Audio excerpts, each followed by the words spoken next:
and welcome back to TriPhysio. My name is Amanda and today I'm going to be showing you a sequence of glute strengthening exercises. In my last episode we spoke about the causes of cramp and then we zoned in a little bit more into hamstring cramping, what causes it and how it can be fixed.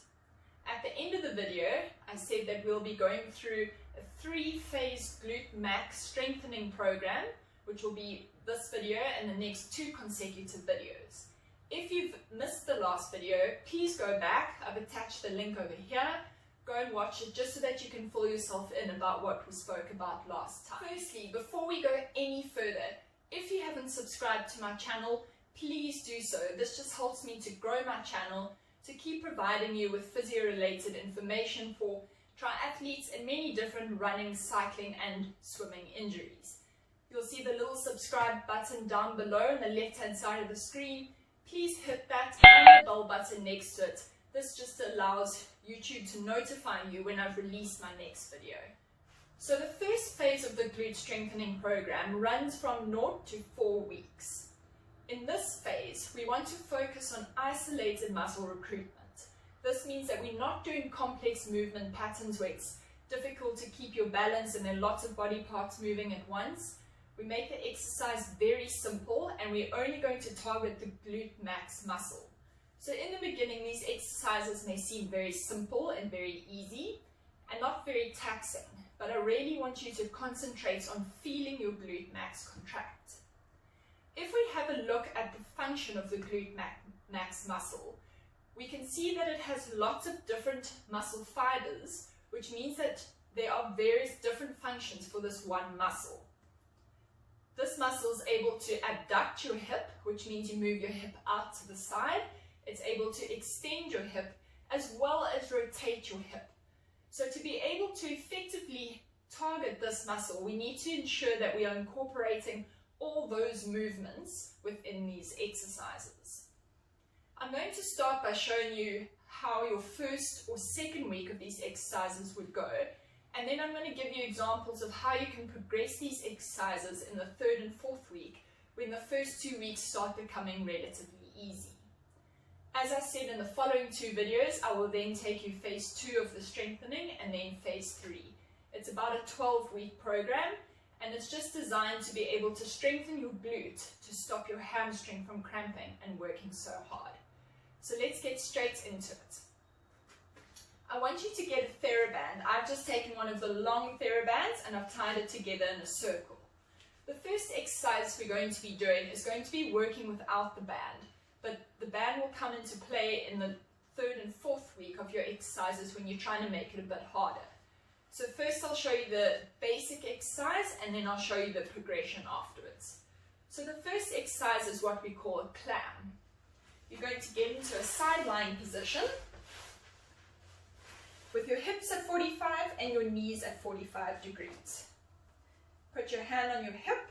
Make sure you're not slumping into your shoulder, but you're lifting your body up through your shoulder and your elbow. And you're going to abduct and externally rotate your upper hip by lifting your knee up towards the ceiling. What you want to watch out for in this movement is that you don't collapse backwards and allow your lumbar spine and your pelvis to roll backwards, because then you're going to be using more of your hip flexor to do this movement. Instead, try and keep yourself perfectly on your side and you're going to lift your knee up and back towards the ceiling. I often find with my patients it helps if you have a tactile cue, which means you have something to touch which gives you an indication of whether you're using the right muscle or not. So if you stick your thumb into your glute muscle, it's kind of that area. If you stick your thumb in there, it allows you to do 2 things. You can feel as you lift that your glute is activating, but it also allows you to feel if you are compensating by rolling your pelvis, which we don't want. So this is what that initial exercise looks like. Make sure you're not pulling the top shoulder forward. Try and get both your shoulders back. Lift your back up nicely. And you can do 10 repetitions of this, nice and controlled. And this will be a good one to do 3 sets. Ideally, you want to do these exercises every day, And like I said, they'll feel very simple, but I need you to focus on actually feeling that that muscle is working. To progress that exercise, you're going to take your band and you're going to put it around your knees. Exactly the same principles apply, except now you've got some added resistance. So your glutes have to work a lot harder than in the first exercise. You also get different graded bands, so you can either just get one of those small mini bands which come in different thicknesses, which offer different resistances, or you can just get these longer bands, tie them in a circle, and they also come in different resistances. And if you obviously tie the circle smaller, it will offer more resistance. Make sure that as you get to the end of your sets and your repetitions, you might start fatiguing. Generally, one of the compensatory patterns at this point is that you land rolling back into that pattern and then using your hip flexor. So make sure as you fatigue that you keep your form, stick your thumb into your glute, and just make sure that you're activating the right muscle.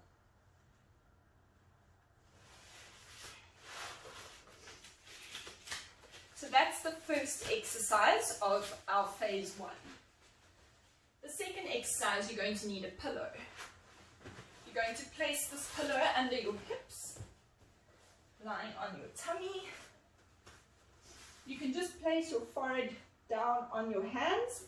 You're going to bend one knee. And here we're actually not going to move anything. All we want to do is contract your glute muscle.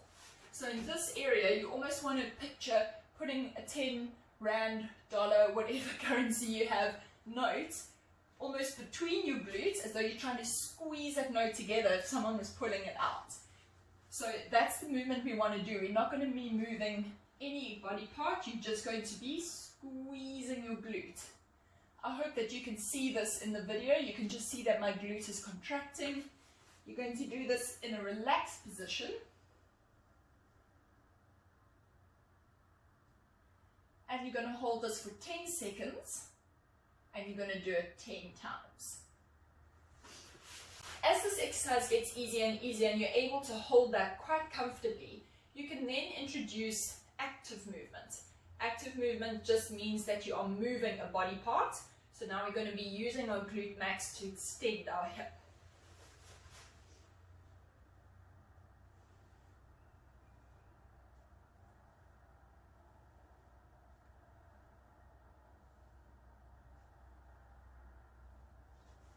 What you have to watch out for in this movement is that you're not, as you're lifting up, you don't let your back arch too much. So you want to use your core, engage your core to keep your pelvis at a set position, which allows you to isolate the movement to your hips so that you're only getting hip extension.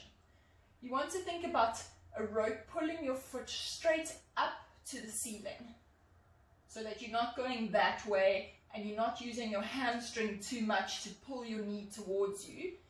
You want to keep your foot perfectly at a 90-degree knee flexion angle and make it go straight up towards the ceiling. Before you do this movement, think about the movement we did before, where you just squeeze your glute first and then lift to make sure that you're using the right muscle for this movement. Again, you can do 10 repetitions of this and do 3 sets of it. If this is still too easy for you, you can either increase the repetitions in one set or increase the number of sets that you're doing. The third exercise in phase 1 is what we call a triplanar exercise. So it means that we're going to be using all the different functions of the glute max in one exercise. You're going to get into a crawling position. And you're going to start with flexing your hip to bring your knee towards your chest, then abducting your hip out to the side, extending and externally rotating your hip up and backwards, straight backwards and back. What you need to watch out for here is that as you move, you don't get your pelvis rocking everywhere. You want to keep your pelvis nice and stable so that it doesn't rotate.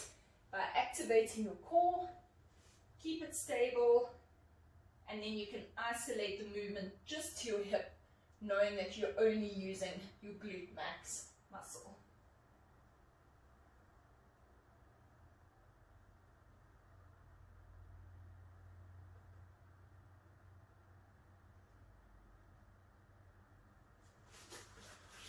As a progression of that exercise, again we can use the band. You're just going to put the band around your knees again.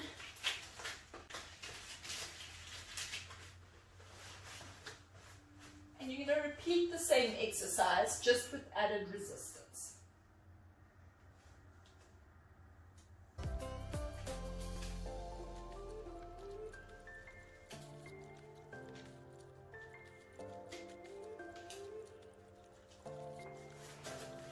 These are all fairly simple exercises, but after doing this whole routine, you should be feeling a really good burn in your glute muscle. This is a good indication that you've worked it really hard and you're on your journey to stopping your hamstrings cramping. These may seem like very simple exercises, and I'm sure many of you would have seen these exercises used to treat a variety of injuries. I think from my personal opinion, what I've noticed that when we're younger, when we're in school, when we're in university, generally we're playing a lot of sport, we're a lot more active, we're doing a variety of tasks during the day, so you generally have different movement patterns and your body is encouraged to use all the joints, all the muscles, and it really reduces your risk for developing imbalances. Whereas what I've noticed as I've gotten older, and especially when you start working, and for those that have desk jobs where you spend 6 to 8 hours of the day at your desk, we develop habitual postures where we favor certain muscles and we don't use the other muscles, and they land up switching off. So our movement patterns become very unbalanced, and this is what often leads to injury. The muscles we don't get to use become lazy, and it's those muscles that are actually the important muscles, the stabilizers in our body, and also the muscles that we need for power. So as a triathlete, your glute max muscle is essential for speed. It's one of the biggest muscles in our body, and if it's working effectively, you can really work on improving your speed and your efficiency of running and cycling. So even if you don't battle with hamstring cramp, but you're just wanting a general strengthening exercise routine for your glutes, these are really good, and I find that it really helps to combat the habitual desk sitting postures that we have developed as we've gotten older. Thank you for joining me in this video. I hope you learned something new. I hope you'll give these exercises a try and watch the results to come. Please join me in my next video where we're going to be doing phase 2 of the glute strengthening program. If you enjoyed this video, please don't forget to hit the like button, leave a comment, and don't forget to subscribe to my channel. Thank you and see you soon.